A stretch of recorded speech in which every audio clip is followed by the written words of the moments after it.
Hi. അപ്പോൾ നമ്മളിന്ന് കറി വയ്ക്കാൻ പോണത് വഴുതിരിങ്ങ ഉരുളക്കിഴങ്ങ് കറിയാണ്. അപ്പോൾ അതിനാവശ്യമുള്ളത് 1/4 കിലോ വഴുതിരിങ്ങ, ഒരു മീഡിയം സൈസ് 2 ഉരുളക്കിഴങ്ങ്, ഒരു മീഡിയം സൈസ് 2 സവോള, 2 പച്ചമുളക്, 3 തക്കാളി, 1 സ്പൂൺ ഇഞ്ചി വെളുത്തുള്ളി പേസ്റ്റ്, കറിവേപ്പില, മല്ലിയില, 1/2 ടീസ്പൂൺ ഗരം മസാല, 1 ടീസ്പൂൺ മുളക് പൊടി, 1/4 ടീസ്പൂൺ മഞ്ഞൾപ്പൊടി, 1/2 ടീസ്പൂൺ മല്ലിപ്പൊടി, ആവശ്യം കടുക്, ഒരു 1/4 ടീസ്പൂൺ കടുക്, കുറച്ച് ജീരകം. ഇവിടെ ചട്ടി ചൂടായിട്ടുണ്ട്. എണ്ണ ഒഴിക്കാം. 2 എണ്ണ ഒഴിച്ചിട്ടുണ്ട്. അതിലോട്ട് കടുകും ജീരകവും ഇട്ട് പൊട്ടിക്കാം. കടുകും ജീരകവും പൊട്ടി നമുക്കതിലോട്ട് ഉള്ളി ഇട്ട് കൊടുക്കാം.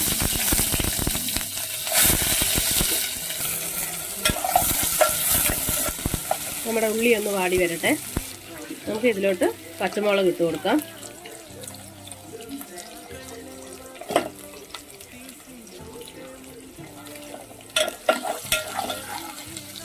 ഇനി കറിവേപ്പില ഇട്ട് കൊടുക്കാം.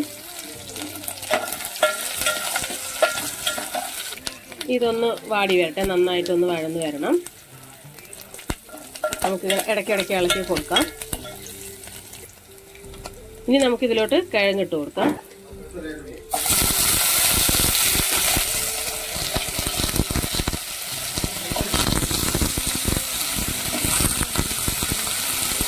രണ്ട് മീഡിയം സൈസ് ഉരുളക്കിഴങ്ങാണിത്.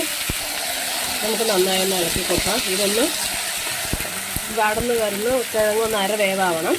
അതുവരെ നമുക്കൊന്ന് ഇളക്കി കുറച്ച് വേവിക്കാം. നമുക്ക് ഇതൊന്ന് അടച്ചു വയ്ക്കാം. ഇതൊന്ന് ഇളക്കി നോക്കാം.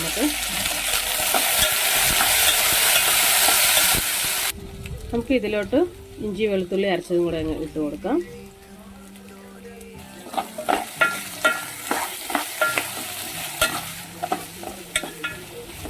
ഒന്ന് അടച്ചു വയ്ക്കാം.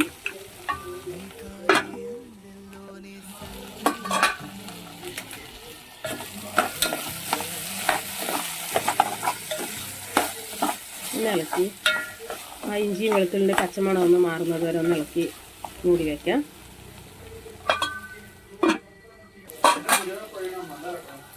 നമുക്ക് ഇതിലോട്ട് ഇനി വഴുതിരിങ്ങ ഇട്ട് കൊടുക്കാം. വഴുതിരിങ്ങ കട്ട് ചെയ്ത് വെള്ളത്തിലിട്ട് വെച്ചാണ്, ഉപ്പ് വെള്ളത്തിൽ. നമുക്ക് ഇതൊന്ന് കറിയിലോട്ടിടാം.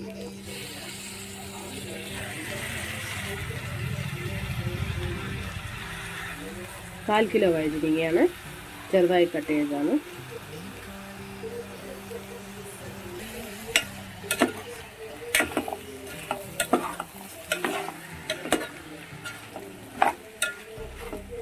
ഇതൊന്ന് അടച്ചു വെച്ച് വേവിക്കാം. ഇതിലോട്ട് ആവശ്യത്തിനുള്ള ഉപ്പിട്ട് കൊടുക്കാം.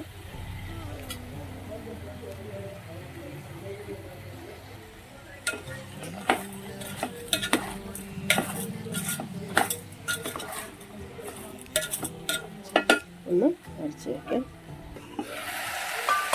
ഇനി ഇതിലോട്ട് തക്കാളി ഇട്ട് കൊടുക്കാം.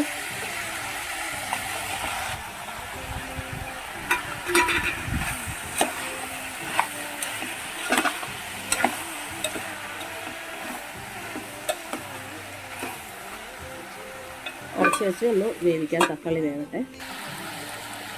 ഇടയ്ക്കിടയ്ക്ക് തുറന്ന് ഇളക്കി കൊടുത്തുകൊണ്ടിരിക്കണം, ഇല്ലെങ്കിൽ അടി പിടിക്കാൻ ചാൻസ് ഉണ്ട്.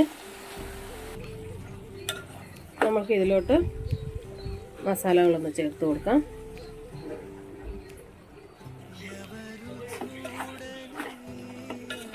ഒന്ന് മിക്സ് ചെയ്യാം.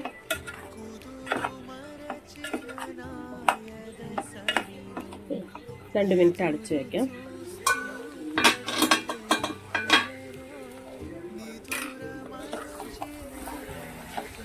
മസാലയൊക്കെ പച്ചമുളകൊക്കെ മാറിയിട്ടുണ്ട്. നമുക്ക് ഇതിലേക്ക് കുറച്ച് വെള്ളം ഒഴിച്ച് കൊടുക്കാം.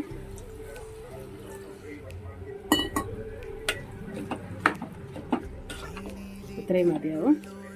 ഉപ്പൊക്കെ പാകത്തിന് നോക്കിയിട്ട് നമുക്കൊന്ന് അടച്ചു വെച്ച് വേവിക്കാം. നമുക്കൊന്ന് ഇളക്കി കൊടുക്കാം. ഒന്നുകൂടെ ഒന്ന് വേവാനുണ്ട്. ഒന്ന് അടച്ചു വെച്ച് വേവിക്കാം.